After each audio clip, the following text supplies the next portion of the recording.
Good morning students. Welcome to Shri Radha Vallabh Academy class 8th subject Hindi part second मित्रता।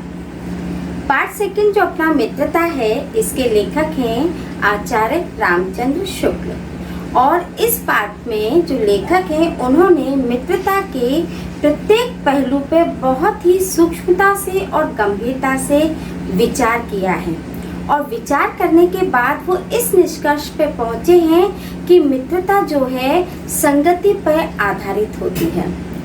जो व्यक्ति होता है मित्रता करना तो उसकी सहज प्रवृत्ति है, यानी कि उसकी आदत में है या उसका स्वभाव है, लेकिन मित्रता करते समय संगति का बहुत असर होता है। अच्छी संगति होगी, अच्छा मित्र होगा तो वो हमें सफलता की सीढ़ी पे ले जाएगा और अगर बुरी संगति होगी तो वो हमें पतन के गर्त में ले जाएगा।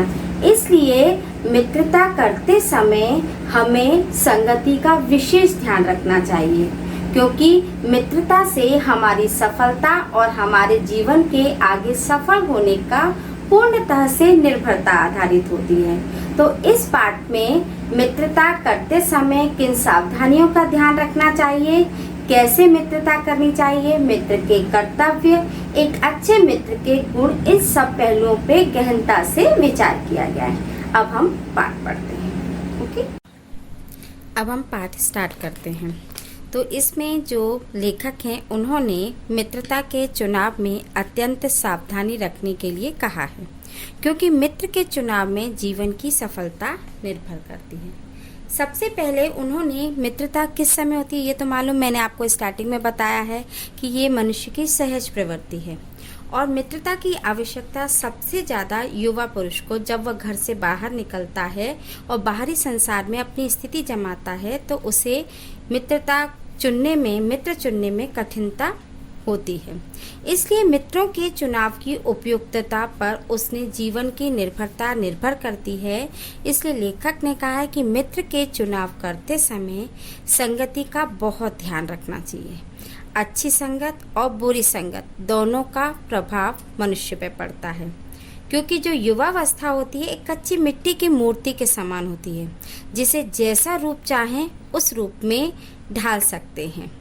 चाहे वो राक्षस बुरी प्रवृत्ति में पड़ के राक्षस बन जाए और अच्छी प्रवृत्ति में पड़ के देवता भी बन सकता है। तो इस तरह से लेखक ने मित्र बनाने से उसके पूर्व आचरण और स्वभाव आदि पर विचार करने को कहा गया है।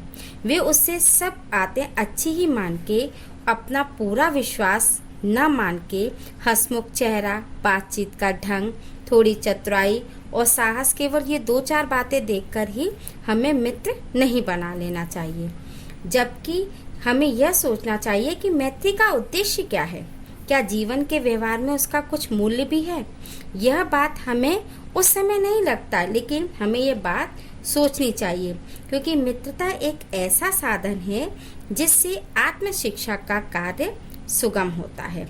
और मित्रता में जो लेखक हैं उन्होंने मित्र को एक औषधि के समान बताया। औषधि जैसे रोगों को दूर करती है, ऐसे ही मित्र हमारी जो भी परेशानी है उसको दूर करता है। माता का सा धैर्य भी बताया है। माँ अपने जब बच्चे का लालन पालन करती है तो उसे बुरी संगत में जाने से, बुरे रास्ते पर जाने से रोकती है, उसे अच्छी अच्छी बातें सिखाती है। तो इस तरह से उसमें लेखक ने और भी कई बातें बताई हैं मित्रता के बारे में। जैसे सहपाठी, जब हम आपस में पढ़ते हैं तो उस समय मित्रता में थोड़ा अंतर होता है। युवावस्था के मित्र और बाल्यावस्था के मित्रों में काफ़ी अंतर होता है। अब इसमें लेखक ने एक अच्छे मित्र के गुण बताए हैं। एक अच्छा मित्र पथ प्रदर्शक होना चाहिए, अच्छा रास्ता दिखाने वाला होना चाहिए, भाई किसी उसमें प्रीति मतलब प्रेम होना चाहिए और सहानुभूति होनी चाहिए, ताकि सहानुभूति का मतलब होता है कि एक दूसरे का लाभ हानि मतलब अपनी लाभ हानि उसकी समझे, उसकी लाभ हानि अपनी समझे। इस तरह से एक अच्छे मित्र के गुण बताए हैं। अब उन्होंने ये कहा ये जरूरी नहीं है कि हमारे विचार मिले तभी मित्रता होगी। दो भिन्न प्रवृत्ति वाले मनुष्यों के बीच में भी मित्रता होती है। उन्होंने बहुत से उदाहरण भी दिए हैं। तो उदाहरण में उन्होंने राम लक्ष्मण का उदाहरण दिया है। राम सरल स्वभाव के थे, और जो लक्ष्मण थे वो उग्र स्वभाव के थे। और भी उन्होंने ये कहा है कि लेखक ने चिंताशील मनुष्य प्रफुल्लित चित्त का साथ ढूंढता है, निर्बल बली का, धीर उत्साही का। तो ये जो 3 गुण हैं इसके अलग अलग उदाहरण दिए हैं। जैसे उच्च आकांक्षा वाला चंद्रगुप्त युक्ति और उपाय के लिए चाणक्य को देखता था, और अकबर जो है मन बहलाने के लिए बीरबल को देखता था। तो इस तरह से कई उदाहरण भी दिए हैं मित्रता के। और एक मित्र का, एक अच्छा जो मित्र होता है उसके कर्तव्य भी बताए हैं। जो अच्छा मित्र होता है वो उच्च महान कार्यों में इस प्रकार अपने मित्र की सहायता करता है, जैसे उसका मन बढ़ाना, साहस दिलाना, और भी जैसे इतना साहस देना कि वो जो मित्र है उसका सामर्थ्य से बाहर काम कर जाता है। तो इस तरह से इसमें संगति के बारे में बताया। अगर अच्छी संगति है तो अच्छा मित्र है तो वो आपको सफलता की सीढ़ी पे ले जाएगा, और बुरी संगत है तो वो आपको पतन यानी कि नीचे मतलब गर्त में ले जाएगा। उसके भी आपको बहुत सारे उदाहरण दिए हैं, तो ये आप पाठ में रीडिंग करेंगे तो पता चलेगा। जैसे एक मकदूनिया का बादशाह था, उसने अपने पिता से झूठ बोला। वह सारे राज्य के काम छोड़कर और वो 10-5 साथियों के साथ खेलने मतलब अपने अलग कामों में मस्त रहता था। लेकिन एक दिन उनके पिताजी ने कहा कि क्या कर रहे हो, तो उन्होंने बीमारी का बहाना दिया।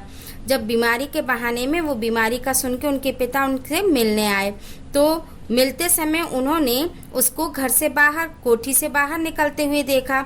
तो पिता को देखकर कोठी से बीत पहुंचे उन्होंने कहा कि ज्वर ने मुझे अभी अभी छोड़ा, यानी कि जो ज्वर है वो अभी अभी उतरा है। तो उनके पिता ने कहा, जब वो अंदर आ रहे थे तो उनके मित्र को उन्होंने देखा था, तो उनके पिता ने कहा कि हाँ मुझे वो ज्वर दरवाजे पर मिला था, अर्थात उन्होंने उनके मित्र को ज्वर बोला था, क्योंकि वह मित्रता में रहकर ही तो सारे राज्य काज को छोड़ रखा था। तो और भी इसमें बहुत सारे उदाहरण दिए हैं, तो वो आप इसको रीडिंग करेंगे।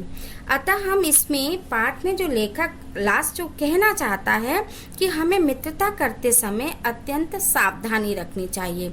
मित्रता का संगति से बहुत घनिष्ठ संबंध है। अच्छी संगत आपको सफलता की सीढ़ी पर चढ़ाएगा और बुरी संगत आपको पतन के गर्त में ले जाएगा।